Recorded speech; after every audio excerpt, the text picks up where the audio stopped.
Hey everyone, welcome back to your favorite sales podcast. I'm your host, Ross Rich, and today on 10 out of 10 GTM, we have a very special guest. We have Catie Ivey, who is currently the CRO, Chief Revenue Officer at Walnut, doing great things there. Catie, appreciate you taking the time out of your busy day. We were just talking about all the travel and whatnot to be with us here today. Yeah, thanks for having me, Ross. I'm looking forward to it. Big fan of the pod. Amazing. Thank you. Thank you. Well, before we get into the details and talk about what we talk about every week, which is how to drive execution excellence, so the listeners can get to know you a bit more and kind of why they should maybe consider hearing some of your advice and learnings, would love to hear your journey into revenue leadership and how you got here today. Sure. Why they should maybe consider listening to me. I don't know. The jury's still out on that one. Yeah. So I've been in sales and then hence in sales leadership and revenue leadership for quite some time. Like many salespeople, I call myself an accidental salesperson. It was literally, I stumbled into an interview, not actually knowing it was a sales interview right out of college, thinking I was going to go to grad school, go to law school, go do a That's whole not what you thought about since you were, 6 years old on the playground. Like, I want to be a CRO. Grow up dreaming of being a B2B salesperson. Frankly, didn't know B2B sales was a thing, knew nothing about technology. I'm also, dating myself, but this was quite some time ago. So the industry has changed and evolved a little bit and gotten a bit more brand awareness, I would say, since then. But was very much an accidental salesperson. The thing that I think is a bit unique about my journey is that I was a very natural people leader, really from day one, like the immediate team lead, culture person. I worked for it was not such a small company, but a small team in Atlanta. I was part of the founding team for a company called Meltwater. And so I was always the one leading from day one, but I was not the natural seller. Like it took me quite some time to feel like I really understood kind of the art and the science of selling. Interesting, yeah. But somehow, because I was so good at the people piece, I was like leading teams 6 months in and then running the office 2 years in and just leading, always a little bit over my skis in terms of leading more maybe than I had credit to be leading. But that part felt natural. And then thankfully over time, I caught up on the sales piece and NCS and then marketing and some other things and, grew my purview from there. Awesome. Well, sounds almost like the opposite to me, but everyone has Opposite their from own. a lot of sales leaders that I meet. They're like, sales part felt naturally. It was the management part that felt a little uncomfortable. Totally. Well, there's always a steep learning curve on either side. We'll dive right into it. I'm really excited. It's almost like you're in my brain for a few of these topics we're going to talk about. Just as an overview, the three things that we'll spend the next 15 or so on are a strength-based leadership approach, product-centric selling, and what that means in today's kind of product-forward go-to-market motions. And the last one that we already started jamming about, and the importance, especially in a world where everyone's focused on, making their dollar go a bit further and kind of operational efficiency, is go-to-market alignment across, like you mentioned, sales, marketing, and CS. So which one should we start with? I know. I was just thinking, what's the right order? I feel like we were riffing on topics, and there's so much that we can unpack. In terms of where to start, I don't know. The most foundational one to me feels like just strengths-based leadership is just kind of how I see the world, and it probably does go back to that thing that I mentioned in terms of the management or the leadership piece. I always felt like it came a little bit more natural than some of the other parts of the role, and I think it just does come down to me, like the most fundamental things that not just sales leaders, but leaders in general are always, we should be on a quest to do, is help people figure out what they're really, really good at and then help them multiply and magnify those things. And sometimes that's really hard to do because especially if you're managing salespeople and you've been a really successful salesperson, it's much more natural to see the things that maybe someone's not quite. Yes, that's what I was going to say. My default is like, how do I help you fix the things that I feel like are low-hanging fruit versus, like you're saying, and I agree with it, focus on the things that you're really strong at that are already going well. So, help us understand, the why and the how of that. Well, we all also naturally have a bend to try to make people good at the things that we're naturally good at. Yes, that's that how we is see the world. definitely. And so if we've been successful sellers, then naturally we think that someone else can be a successful seller by being more like us. And that actually couldn't be further from the truth. Like we all have very unique, innate things that make us strong, amazing, incredible. And we also have a ton of gaps. And it doesn't matter how successful or strong or incredible or smart you are. Like we all have things that we're never going to be best in class or world class at. And so I think, and for many of us, depending on how we grew up and some of our background, like even just that first piece of figuring out, like, what am I naturally really good at? Like, what are the things? And especially, I see a lot of women in particular struggle with this sense of confidence. Like, sometimes we don't feel good at anything. Like, oh, I'm always feeling insecure. I'm always feeling like a little bit behind. So helping those individuals figure out, like, you're actually really, really good at how you connect with people or how you make people feel. I mean, sometimes in sales, it's as simple as that. Like I go back in time to, Yes. I mean, one simple example I can give, I was like literally a frontline mid-market manager at Marketo a lifetime ago. There was a gal on my team. Like she had been a Division I soccer player, just an incredible human. And this was only her second sales job. And she lacked a lot of business acumen. She had a ton of gaps in terms of her sales systems and sales operations. And she was super, super nervous. But I have never to this day met anyone that was as good at relationships just naturally as this person. Like even over camera, and not even a camera, just a cell phone, she could connect with people in a way that is just superhuman. And so I remember like our second one-on-one, I was like, no one connects with people like you do. And so you have to lean into that. Like, even to the point, like, I know that there are things that people tell you and you don't understand sometimes what they're saying because this is all new. It's new lingo. Guess what? They like you so much. You can ask them to repeat themselves. You can ask them to dumb it down and they will do it like that because unlike other people that might have to be the expert first and blah, blah, blah. So how do you play off of that? It feels so basic, but helping her understand like relationships are your superpower, like lean in, multiply that. And then we can build the other stuff. Like I can make you better at some of the other stuff, but man, like this unique thing, like is just world class, like lean into that. Guess what? She's literally like #1 enterprise seller at a company we would all know to this day. So she figured it out and has crushed it, but relationships, Amazing. It all started for her there. Yeah, no, that's a good reminder for leaders out there. You might have that knee jerk of like, oh, like I immediately could help you do this thing better. And maybe it's an ego thing. Maybe it's like you're not as good or they excel at something else. And how do you recognize what's excellent in other people instead of kind of, like we see obviously the world through our own eyes? How do you kind of, think about it in someone else's perspective? So that's a great reminder for myself. So hopefully for others out there I try to remind myself often because I very often go to the other end of the spectrum as well. So and think about how often like we forget that innately of, okay, there's certain things I'm really good at. Like, how do I amplify those today? How can I go bring those out in other people? Like, it's just for all of us at all levels. It's such a good reminder. Amen. Good affirmation for tomorrow. What am I good at? Well, shifting gears, we got two other big topics to cover.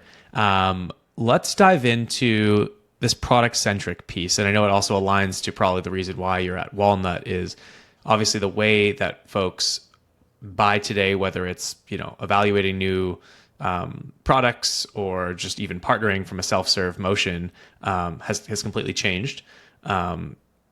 Curious to hear how you see that lens and like, how can you be excellent at this new way of selling?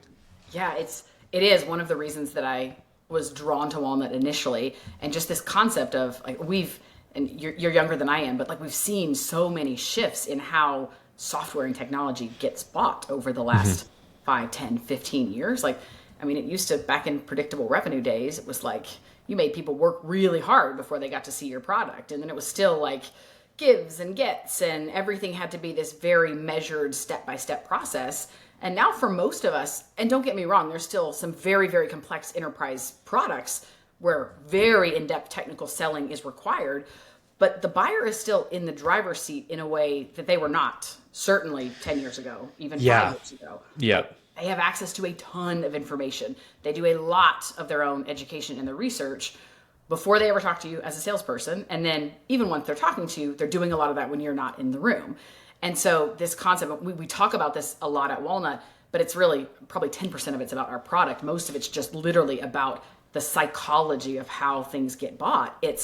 We have to be anchoring around the fact that the buyer has a ton of power and we've got to be giving them more of what they want, which for us, a lot of that means like get them access to your product earlier, more often, like, and then allow that to be this cohesive thing that they're getting access to before they talk to a salesperson. They've got access through the process. Marketing is leveraging product to educate them. Sales is not only, obviously, you're demoing product, getting them access, but then you've got asynchronous resources. Like, again, they might talk to me for 30 minutes, an hour, maybe it's 2 hours, maybe 5, depending on how complex.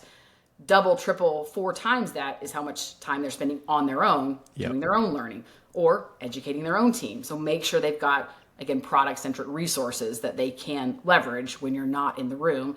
And all that exists post-sale as well. Like, they become a customer. Like, that's when the fun should actually begin. Like, they actually start learning how to use the thing, and then you release a new feature, and then you launch a new integration. Like, the product should be the thing that's actually teaching, tying together, like integrating that whole buyer journey. And so often it's actually not. The way we talk about it, the way we show it is actually very, very disjointed, which does tie into, I think, our third topic as well, in terms of how siloed those approaches can be and those pieces of the go-to-market journey can be. And your product should be, whether you're using technology or not, like just the product that you sell as a B2B technology company has the power to be this thing that drives cohesion across that whole end-to-end customer journey. And most companies that I talk to are just not doing that well today. Totally. Yeah, you bring up an interesting kind of like, overall trend is the power, like you were saying, shifting from the sales organization.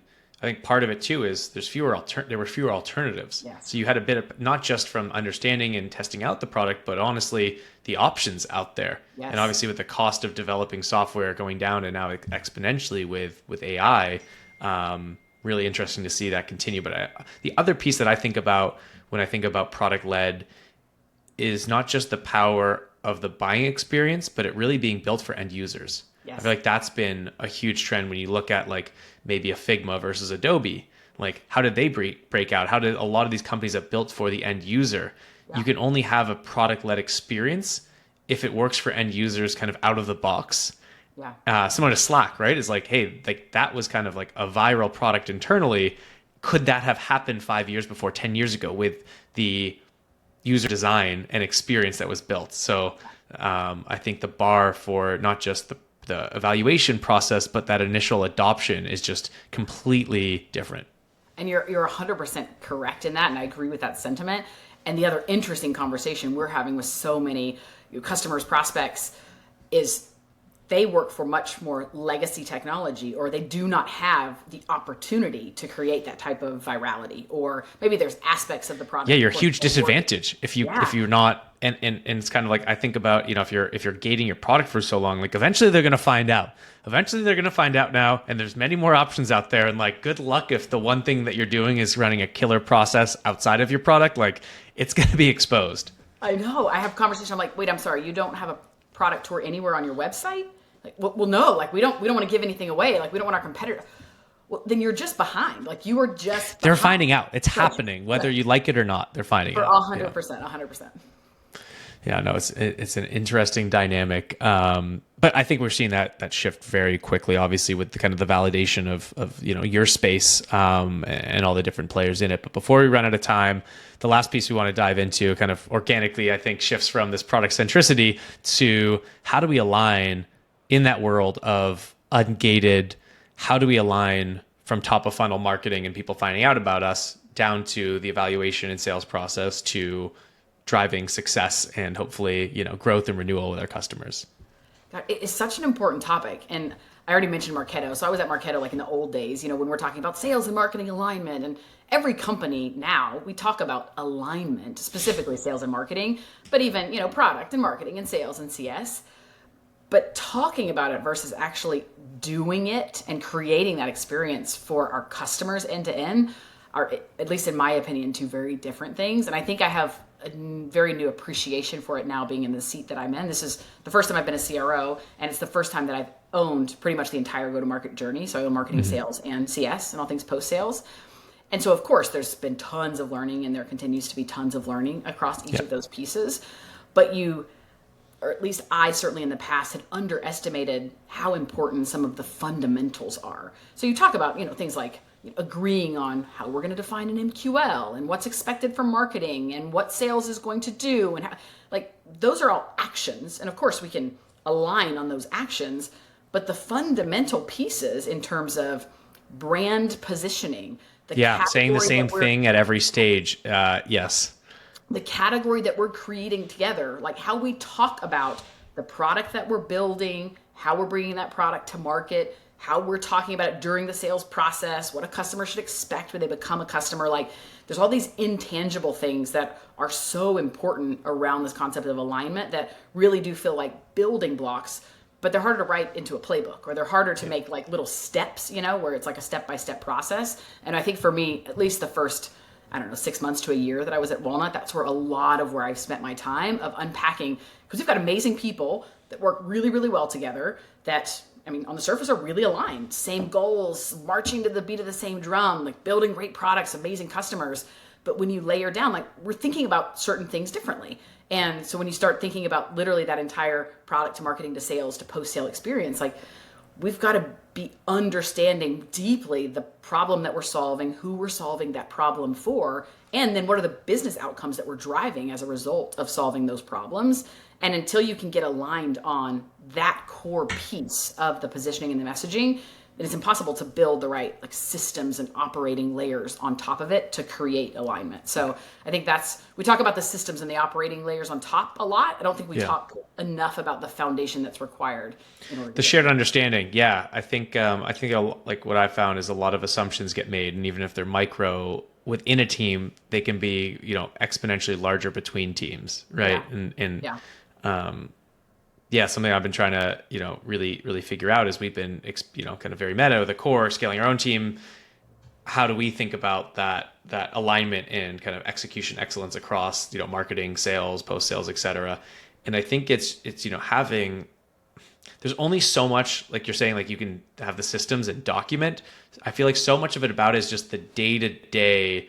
How are we hearing each other? How are we talking to each other? How are we holding ourselves accountable in those kind of like micro edits of like, hey, I saw we used the 6-month-old, vocabulary thing in this template here. Like, how are we constantly across every single touch point reinforcing that? It needs to be like a company wide, not just tops down thing, but bottom up thing for everyone to be reinforcing it and be bought in, because it's going to be impossible. There's only so many SOPs you can write, and so much, like, get up and stand up in front of the company, even if it's every week, that's going to show like what great looks like for those things. It's got to be in those micro moments, I feel like, and being really plugged into the field, and like, what does it actually look like when we're in front of customers to reinforce that singular, like you're saying, message and positioning. And I think you and I have such a unique opportunity or a unique privilege because we run the revenue team that is selling into revenue teams. And so yes, like, it's very meta. I know the experience is the same, but like, a big part of me solving this has been putting my own go-to-market team at the center of